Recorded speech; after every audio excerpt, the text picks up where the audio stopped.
Assalamu alaikum, ladies and gentlemen. Welcome to the 18th session of the Art Lounge Talks. Today I'm here with a very, very special and esteemed guest, Mr. Jimmy Engineer Sahab, जिसको हम सब जानते ही हैं और उन्होंने इतने decades से पाकिस्तान को serve किया in various ways, not only through his amazing masterpieces, but also as a philanthropist and social worker. And I'm so truly honored कि वो आज Art Lounge के लिए उन्होंने हमें वक्त दिया है. And I'm really excited to be asking him questions about his life and his illustrious career. Assalamu alaikum. कैसे हैं आप sir? चांदे आप कैसे हो? मैं बिल्कुल ठीक हूँ. It's an honor. Sir, it's an honor for me. It's an honor for me. हम दोनों एक दूसरे की तारीफ करते हैं. नहीं, but sir, I think because I have known you for a while now, and मतलब सभी जानते हैं कि आपने पाकिस्तान के लिए इतनी contribution की है. But I think for my viewers जिनका थोड़ा सा they're mostly people related to art, but some from other professions as well. So we would love to learn from you. अगर आप थोड़ा सा past के अंदर delve करें और हमें बताएं कि how did you get into art? आपको बचपन से इसका interest था, and how did you get here? Ji, actually I started art work I think at the age of 4 or 5 years, when I was 4 or 5 years old. And I used to mostly sit on large white paper which my parents used to give me. And then they used to provide me with powder colors. So I used to throw powder colors on the paper and then put water, and then with my fingers I used to make abstract designs or artwork. You can just imagine when you're so young, so you are just imagining things. So that is from where I started creating artwork or involved in paintings. Okay, fine. Okay, and then eventually that led you to your journey at the NCA. उधर आपने कैसे decide किया पढ़ने को? Yes, I kept on doing artwork as an amateur artist till I finished schooling and things. And I became serious when I was about 18 years old. And in my bedroom, I used to paint paintings after paintings, and I used to finish a painting. Then I used to again put colors on it, and again paint another painting, then again paint another painting. So on one canvas, I used to paint 30 or 40 paintings, and trying to learn from my past painting that how I should deal with surfaces and colors. Right. So you were naturally drawn towards oil painting or different mediums since the start? I have used all medium. I have used acrylics, oil, then even car paint, charcoal, pencil, and all sorts of things, watercolor. But most of my paintings are in oils.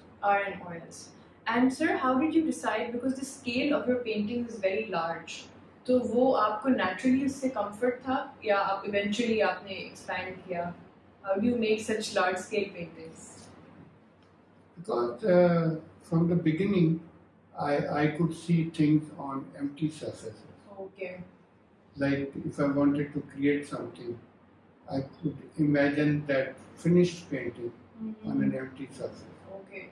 And then when I would have a canvas in front of me, I would try to take out whatever I visualize and things like that to create. But size didn't matter to me because I have painted from 8 feet to 60 feet to 60 feet. 10 feet by 15 feet or 25 feet, and then paintings like 5 by 10 or 4 by 10 canvases. So size didn't matter to me. The subject mattered to me. What I am painting and how I am going to compose it on that scale. So that was important for you. And sir, I'd heard from you in our conversations also that dreams have had a very important impact in your life, and they even contributed very majorly to the content of your artwork. So can you tell us a little about that? Yes, the Partition series used to come in my dreams. Okay. Because I was not born in 47. Yeah. I was born in 54. Right. But I used to see these visuals in my dreams that blood is dripping and trains are burning, villages are burning. At first, I did not understand why I'm seeing all these dreams and these visuals. But then slowly, I found out that every day that I was seeing these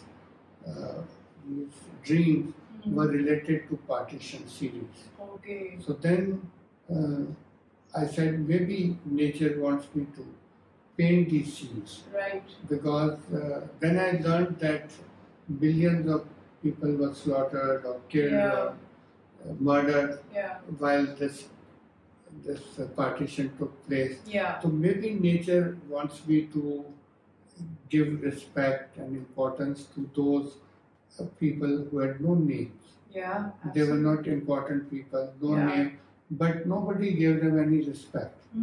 You're so right. I was being prepared by nature to give respect to those people. Wow. So I started painting, couple of paintings I painted to honor the people who gave their lives in the struggle of creation of Pakistan. Absolutely. So I think mentally I was prepared because I had nothing to do with that subject. Yeah, basically. Absolutely. Yeah, you're but right. Those people who sacrificed their lives and their blood is in our soil. Yeah. So I was prepared to give respect to them. Absolutely, sir. And it's such an important topic. It's one of the most vital topics because the creation of Pakistan was so traumatic. And you're right, not many people think about those thousands of lives that were lost. But sir, it's amazing to know, because I'm also an artist, just the fact that you can paint all of this from your imagination. Because the thing with me is, as an artist, I need some references, I need to look at something. So that in itself is an amazing skill that you have, mashallah. And I also wanted to ask that, the Javed Nama is a very important project in your career. So can you tell us how and why you decided to paint that? Now, Javed Nama was an important poetic work of Iqbal, our national poet, Allama Iqbal. Yeah. And he had written some letters that he wanted someone to paint Javed Nama. Right. So nobody actually painted Javed Nama when he was alive and when he passed away. So in 1980, his son, Javed Iqbal, Dr. Javed Iqbal, he invited me over to his house. Okay. And he said, I believe you paint partition from your dream. Yeah. So maybe you can paint my father's also poetic work. Right. So I told him, okay, I will do it. But then he told me that he wrote certain things, concerning Javed Nama. Okay. He wrote that only an artist will not be able to do Javed Nama. Okay. जब तक उसके अंदर इल्म इलाही नहीं होगी, वो जवेद नामा नहीं बना सके. और then Allama Iqbal wrote that anybody who will fulfill this work of mine, his name will spread all over the world. Wow. And it was written by Allama Iqbal himself. Oh wow. So then I finished this work. I stayed 1 year at Dr. Javed Iqbal's residence. Right. And that painting was 10 feet by 15 feet. Wow. And I started from the left side bottom and I finished on the right side. Oh, wow. On there. And I used to have a dialogue with Dr. Saab. And because I didn't know Persian.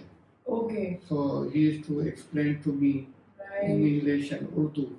Okay. So then when I finished it, I was happy, Of course. that I completed his vision or his इनकी ख्वाहिश थी कि कोई इसको complete करे, paint करे. So I was happy. But while I was painting, it took me 1 year to paint that painting. Yes. And he used to ask me many times, Okay. that when you will finish. Yeah. So I used to tell him that I will finish. Mm. It takes some time to finish and things like that. Yeah.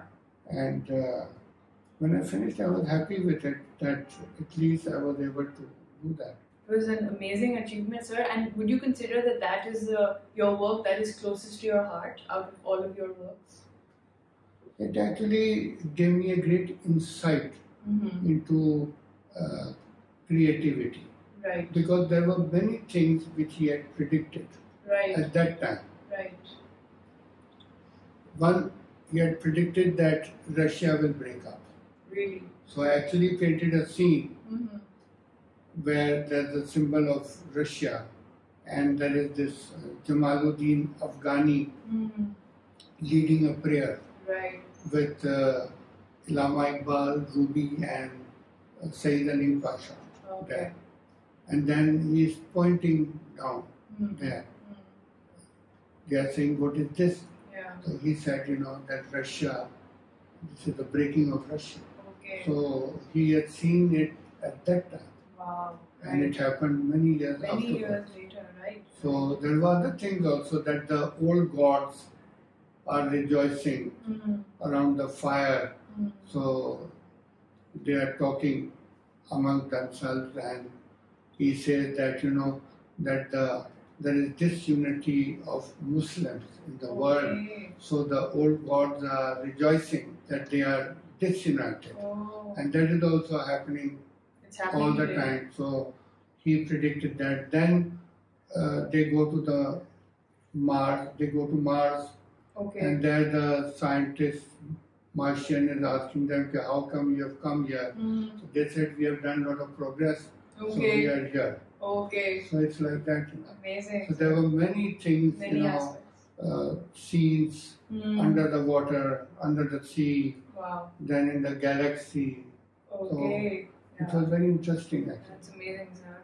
So, sir, from what I know, spirituality also plays a very big part in your life and in your art as well. Would you like to enlighten us about some experiences or instances, or even about when you realized that you were, a spiritual person or you were God gifted in that way? Actually, when I was 6 years old, all the doctors told my parents that your son will not live beyond 1.5 months. So because both my kidneys had become like stone. And there were many children at that time who had the same problem. So within 1.5 months, all those children died. But I did not die. And my parents then asked the doctor that our son is quite alive and healthy. So they said it's not possible that if a person's both kidneys become stone, so he cannot live more than a month or a month and a half. So they said, bring him over. So they took me to the doctor, they checked, they looked at the old x-rays and they took new x-rays. And then they said that some kind of intervention has taken place. So that intervention meant that my creator himself gave me new life. Wow. So there were 2 brand new kidneys in my body. So that's then miraculous. The X-ray showed that there were 2 brand new kidneys. So I was given a second chance by the Creator himself. Absolutely. That is why whatever I do, I am thanking him all my life. Until now also I am thanking him for giving me that opportunity to live more and make it a positive kind of a life. Absolutely. Because, sir, you're right in the sense that, there are many artists who might carry out charity here and there, but you've dedicated your life to philanthropy. And you help so many hundreds of people. You help people in Pakistan and internationally. There's no limit to, how much you are there for people. And it's very commendable because in today's world, there are so many people who are mostly thinking about themselves, how they can go ahead, they also have this fear that, you know, if we help others, they'll go ahead of us. And I don't know, ये सोच तो बिल्कुल भी अच्छी नहीं है. तो मैं बहुत इंस्पायर होती हूँ आपसे कि आप इतने लोगों की हेल्प करते हैं. But can you tell us a little bit about your आपने peace walks की हैं और आपने कितने सारे charity shows किए हैं? How was that experience for you? I started helping the special children. Okay. In the beginning, because I used to go to the institutions and meet them. Okay. And look at the institution. The institution was very nice, very good. Okay. But I used to always think that in the institutions, how will they be accepted in society? Right. Because by calling them special, it's not going to change their life. Yeah. So I said, okay, I will start a program for these special children or orphans and take them out to some public places like hotels, parks, and then entertain them. And then call certain media to directly talk to them or to the teachers, institutional teachers. Okay. And so that more people would come to know what is the problem. What is the problem. Right. So I did over 200-300 programs of these children. And I took like from 200 children to 6,000 children. Wow. My so God. I used to take these blind children to restaurants and entertain them. Then I used to ask them to sing or talk or say whatever they like. And in all my programs, these children were the chief guest. Okay. There was no chief guest. They were the chief guest. So once I was in Lahore, so the governor of Punjab, at that time Mr. Makbul, he said that I want to hold a function in the governor house. So you help me. Okay. So I said, that's very good. But I said, you will not be chief guest. So I said, the children will be chief guest. Yeah. So then he arranged a program. I was there with him and they entertained the children. And I said that you children, you are the chief guest and the governor is the host. Okay. So I wanted that governor, this government functionaries should invite these children to all kind of places so that they are accepted and respected in society. Absolutely. Because if we don't respect them, we don't do anything for them, and just calling them names is of no use. So I did this program for 18 years. Wow. I kept on doing this program for 18 years. Then I saw that the people who were running the institution now knew how to do the thing. So they now were on their own. Then I started walk culture. Walk for causes. That also I've done over 200-300 walk for causes like cancer and leprosy. I walked for many causes, and two of my walks were long, very long walks. One was like I walked from Karachi to Peshawar. Wow. Oh my God. So I walked through all the villages and all the thing. It was supposed to be for a hospital. But now that hospital's name is Indus Hospital. When I started the walk, it was called the Islamic Mission Hospital. And the doctor had come from London. And he had operated on some royal people also. Dr. Nazir Qazi. So he established the hospital in the beginning. And then later on, he left Pakistan, and then this hospital was not doing well. So then it was handed over to Mr. Bari, who is the head of Indus Hospital, and now he is doing a wonderful work. Amazing. But I initiated for this particular hospital. I walked all the way and things like that. And the other long walk was when I was supposed to walk from Islamabad to New Delhi.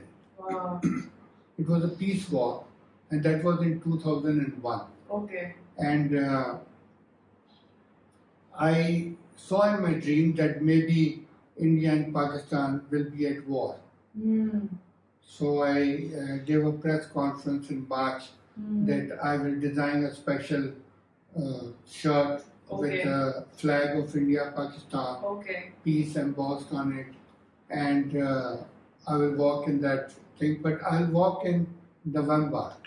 So I knew that in November there'll be some kind of problems or issue. So then my next press conference was in September. So 11th September happened. So then the journalist said that you must have seen Afghanistan in your dreams and something like that. I said no. I saw India. That they are not at peace. So when October came, then the statements came from India and Pakistan, which were not very positive. And they were like warlike statements. And as my November approached, it became worse.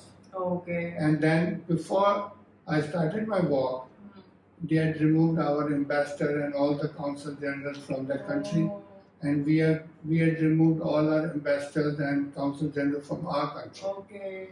So I started my walk, and 4 or 5 days I reached Lahore. But then Eid came in between. So the media people told me that don't cross the river Ravi. You stay here for 4 or 5 days. So then there was the owner of a petrol pump.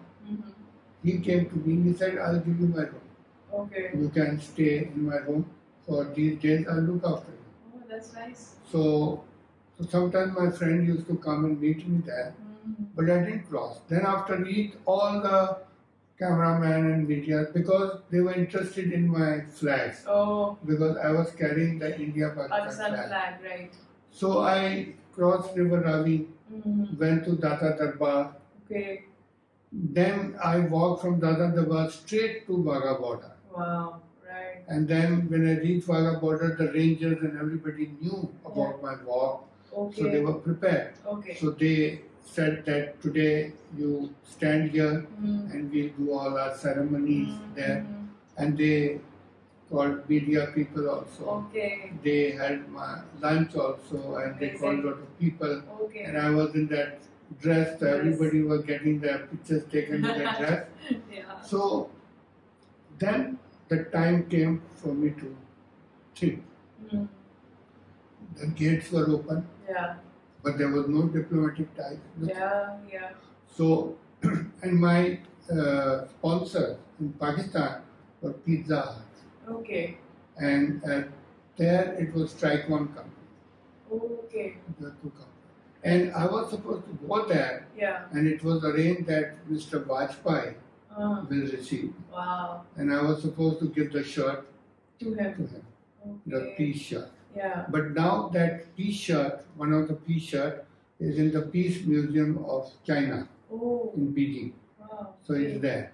And then I got 1 or 2 more shirts, which I think someday I will finish this walk, not maybe in India, but in some other country with some Pakistani and Indian, and symbolically end that walk, which never ended in 2001. Never ended, wow. So imagine, I mean, it's amazing that you already had that information that things will go, they won't go right, and it was absolutely true. This is truly God's gift. But, sir, I also wanted to ask you that in all of this, because a lot of younger people are also, watching this, and they're in their early careers, and of course they aspire to be like you, they aspire to be able to work as amazingly as you do, but also be better people. How can we evolve in that way? Because I think we are struggling as artists also, and as people. How do we find that balance? About inspiration, you ask. So very ordinary people inspire. Like you can also inspire me to do something. And when I see these children, this on the streets, these beautiful children, I look at them, they inspire me. and the people sitting on the footpath who has nothing. Only thing he has is his own dreams. Right. So he lives with his dream. Right. They inspire him. Right. And then I always used to believe, that this country doesn't really need heroes and big kind of actors, actresses, models and things to improve our country. Right. We need good people who can change the lives of people who need help. Yeah.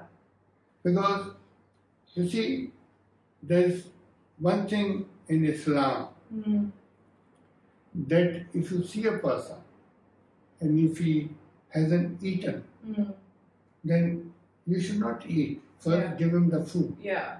So I believe strongly in these things. And if you've got plenty of things with you, like wealth and all, so then go and distribute it to people who don't have. Absolutely.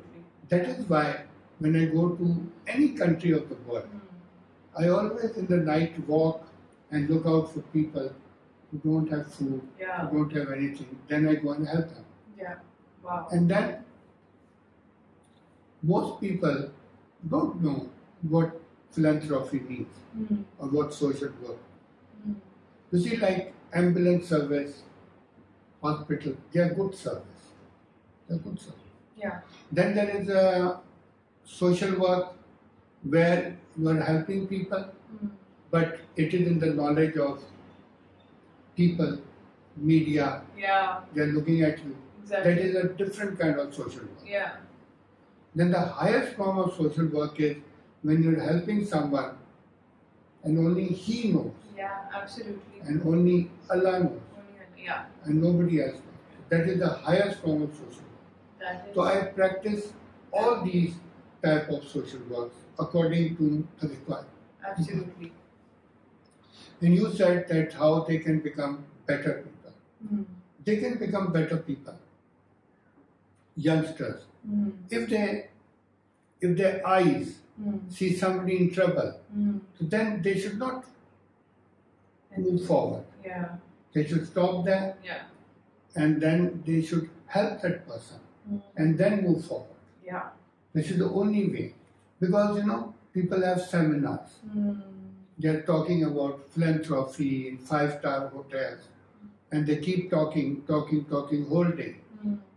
But in practicality, they are doing nothing. Yeah.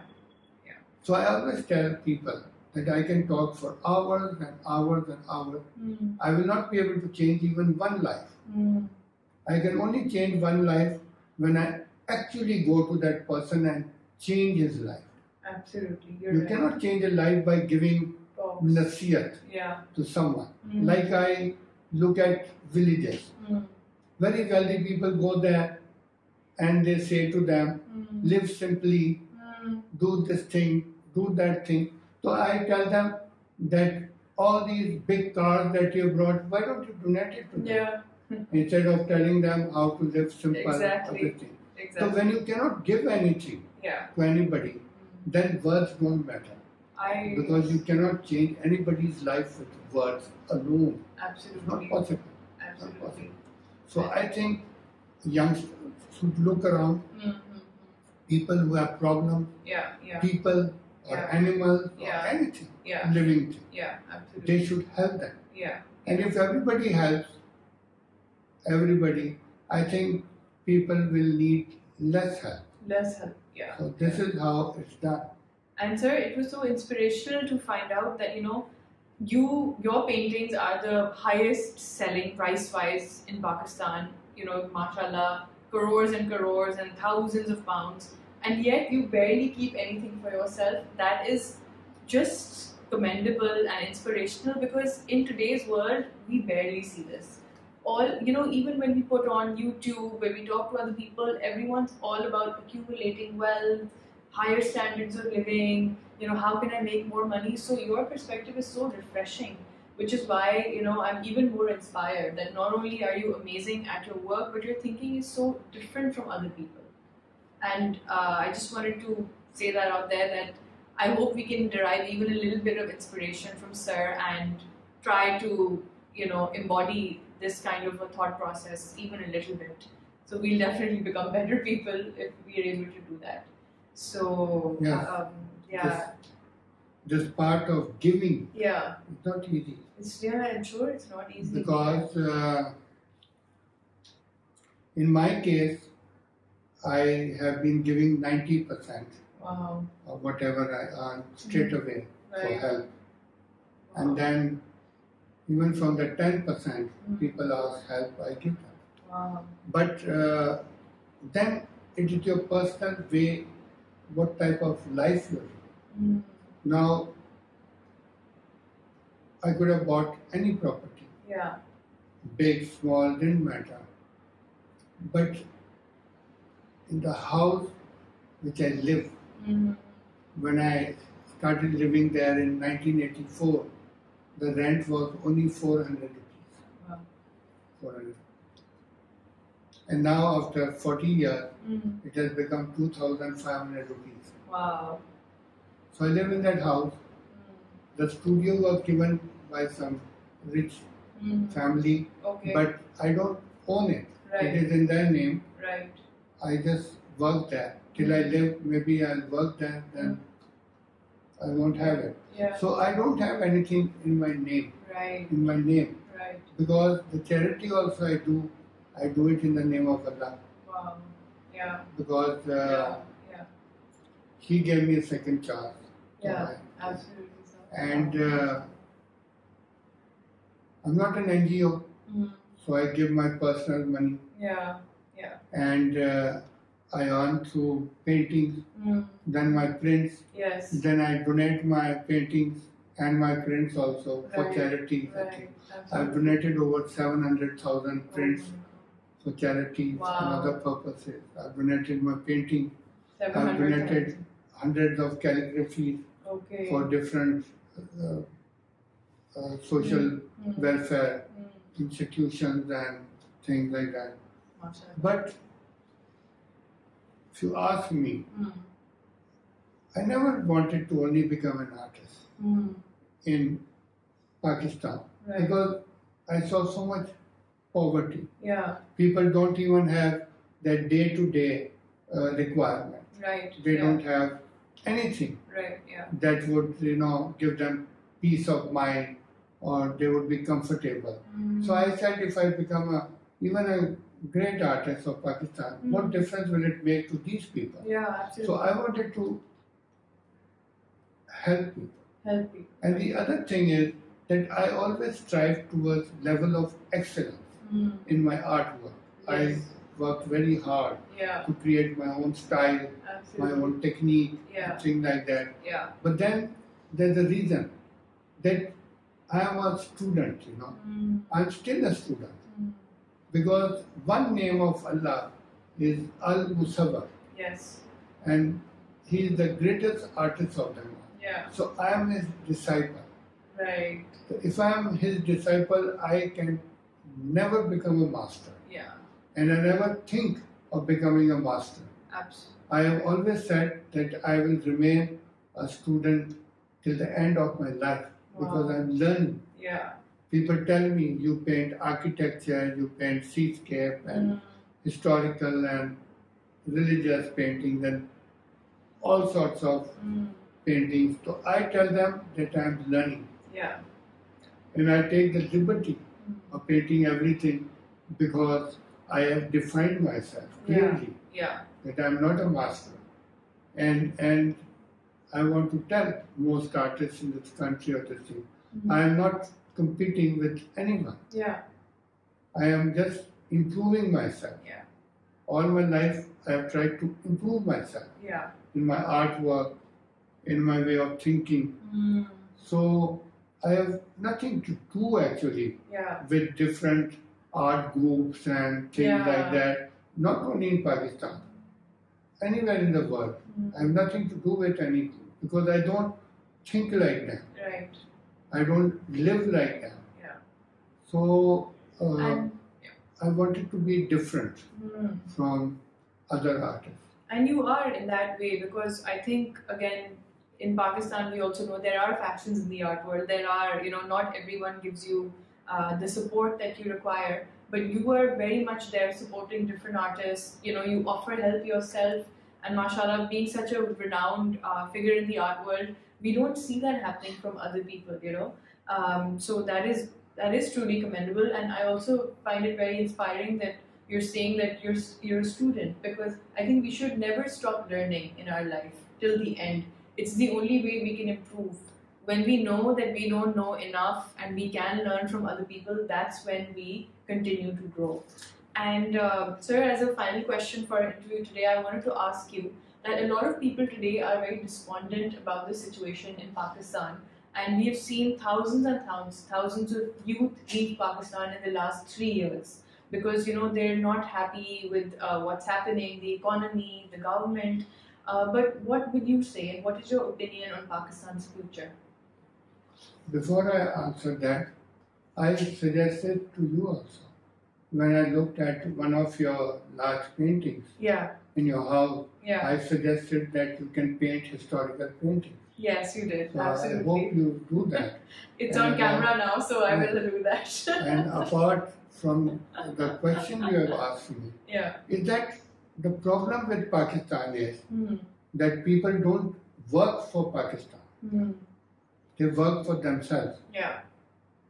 And it is very strange that every house, every shop, every lane, people are talking against our country.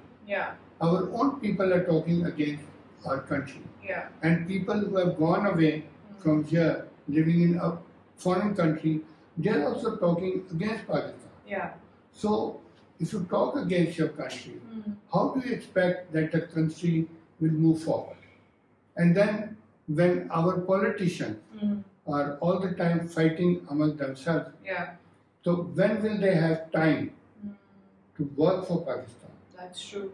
And the other thing is that 90% of a politician is all on the media, giving talks, interviews, giving interviews to all sorts of media the whole day. So when will they find time to help the poor people? When will they go to villages? When will they go to those areas where there are poor people to help them? If they are all the time going to be only talking, they cannot do that. So I believe that Pakistan की किस्मत बदलेगी जब लोगों की सोच और नियत बेहतर होगी. जब तक लोगों की सोच और नियत बेहतर नहीं होगी, ये मुल्क बेहतर नहीं होगा. क्योंकि मैं खुद फैसलाबाद के जो सूफी बरकत अली है, उसका करीबी शागिर्द हूँ. और 1979 में उन्होंने अपनी गद्दी पे मुझे बिठाया था. और जब उन्होंने अपनी गद्दी पे बिठाया था और उन्होंने वहाँ जो बच्चे थे कुरान पढ़ते थे, उनको कहा कि खड़े होकर नेशनल एंथम पढ़ो. तो उन्होंने जब नेशनल एंथम पढ़ी, ख़त्म किया, फिर बाबा जी ने मुझे कहा कि काम हो गया. अब मैं खुद वंडर कर रहा था कि मुझे इतनी बड़ी रिस्पॉन्सिबिलिटी उन्हें दे दी कि मुझे इस मुल्क का नौकर बन के रहना. मैं अपने आप को पाकिस्तान का नौकर करता हूँ. मैं अल्लाह का और इंसानियत का तो नौकर ऑलरेडी हूँ. पाकिस्तान जैसा खूबसूरत मुल्क मैंने नहीं देखा. इतने मुल्कों में गया हूँ, सब कुछ किया. तो लेकिन जब सोच अच्छी होगी, नियत अच्छी होगी, हमारे लोगों की, हमारे पॉलिटिशियंस की और हमारे दूसरे लोग जो हैसियत रखते हैं, फिर हमारा मुल्क दुनिया का सबसे बेहतरीन मुल्क बन जाएगा. इंशाअल्लाह, इंशाअल्लाह. लेकिन अफसोस ये है कि कब होगा ये अल्लाह बेहतर जानता है. And with that, sir, I wanted to thank you. Such an honor कि आप मेरे art lounge, छोटे से art lounge talks पे you've given your very larger than life presence. You've always been very inspirational for me. Inshallah, I will aim to make those historical paintings जो आप जिस सालों से कह रहे हैं. And I will take tips from you कि आप किस तरीके से बड़ी paintings बनाते हैं, because मुझे तो सालों लग जाते हैं. But I hope to learn from you, and I'm sure that everybody watching this interview has learned a lot from you. And I hope that we all can be better people जो सिर्फ ना सिर्फ अपने बारे में सोचें लेकिन पाकिस्तान के बारे में भी सोचें. And with that concludes the 18th session of the Art Lounge Talks. Thank you everyone for watching. This will be uploaded on Instagram and YouTube. Take care. Khuda Hafiz.